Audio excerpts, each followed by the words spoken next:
Guys, നമ്മുടെ all Kerala ട്രിപ്പിൻ്റെ ആദ്യത്തെ ഡെസ്റ്റിനേഷനാണ് Bekal fort. Bekal ഫോർട്ടിലെ കാഴ്ചകളൊക്കെ നമുക്കൊന്ന് കണ്ടാലോ. തിരുവനന്തപുരം സെൻട്രൽ റെയിൽവേ സ്റ്റേഷനിൽ നിന്നും മലബാർ എക്സ്പ്രസ്സിലാണ് ഞാൻ ബേക്കൽ കോട്ടയിലേക്ക് യാത്ര ചെയ്തത്.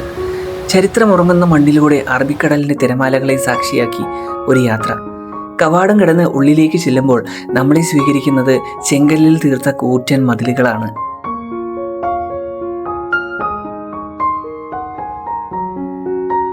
ഗൈസ്, അപ്പോൾ ഈ കോട്ട നിർമ്മിച്ചിരിക്കുന്നത് ശിവപ്പ നായക്കൻ പറയുന്ന ഒരാളാണ് കേട്ടോ. മാത്രമല്ല, ഈ കോട്ട നിലനിൽക്കുന്നത് തന്നെ ഏകദേശം 40 ഏക്കറിലാണ്. കോട്ടയുടെ ഏറ്റവും മുകളിലുള്ള ഒബ്സർവേഷൻ ടവറിൽ നിന്നുള്ള കാഴ്ച വിവരിക്കാനാവില്ല. ചുറ്റും നീലക്കടൽ, പതഞ്ഞൊഴുകുന്ന തിരമാലകൾ, ശരിക്കും ഒരു മാന്ത്രിക ലോകം പോലെ. കോട്ടയുടെ മുൻപിലായി ഒരു ഹനുമാൻ ക്ഷേത്രം കാണാം. കേരളത്തിലെ തന്നെ ഏറ്റവും വലിയ കോട്ടയാണിത്. ആകാശത്ത് നിന്ന് നോക്കിയാൽ ഒരു താക്കോൽ പഴുതിൻ്റെ ആകൃതിയിലാണ് കോട്ട നിർമ്മിച്ചിരിക്കുന്നത്. കൂടുതൽ ട്രാവൽ വീഡിയോസിനായിട്ട് ഈ ചാനൽ ഒന്ന് ഫോളോ ചെയ്യാൻ മറക്കല്ലേ.